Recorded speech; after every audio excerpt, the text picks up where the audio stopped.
So the reproductive ratio, and sometimes, depending on the context, we can refer to this as the basic reproductive number, is if you have an infected person, how many susceptible individuals do they pass on that infection to? So if I was infected and I walked into this room and I gave a pathogen to 3 different people, then the reproductive ratio would be 3, because I'm one person and I've infected 3.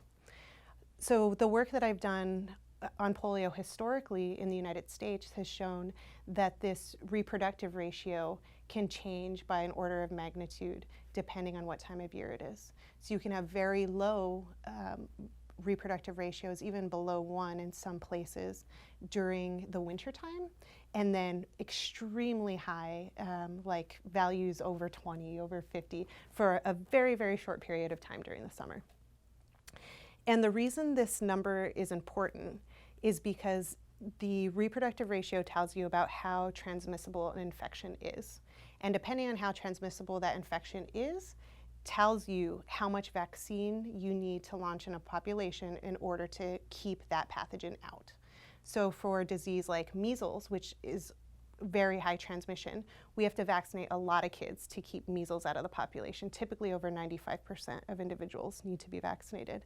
For other infectious diseases, which are less transmissible, because they're less transmissible, you don't need to immunize as many individuals.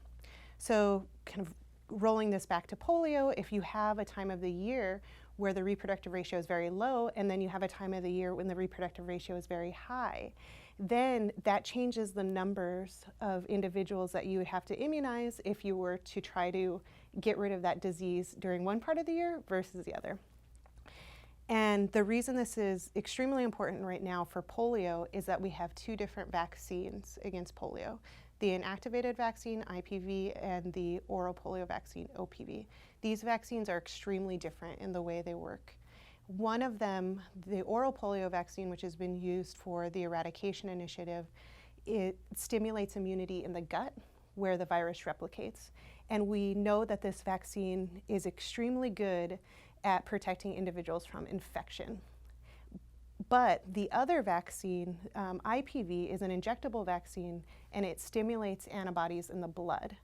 And it's a completely open question right now whether or not this vaccine protects people from infection fully, or if it just reduces how much they transmit, or if it just protects them from paralysis.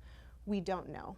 But right now, we're in the midst of transitioning. We're beginning globally the transition from OPV, the oral polio vaccine that's very effective, to IPV, the vaccine where we have some big question marks.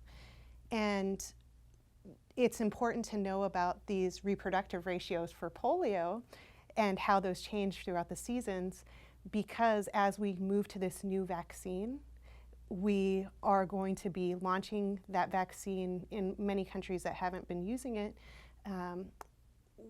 with some big unknowns, and we need to measure the efficacy of that vaccine, and then we need to measure the transmissibility of polio in these countries that are going to be using it to figure out if we could even drive polio out of populations with that vaccine, because we don't know. So that's why these numbers become really, really important, because we have to come up with targets for how many kids to immunize, and we need to know locally the reproductive ratio and how that changes from one time of year to the other.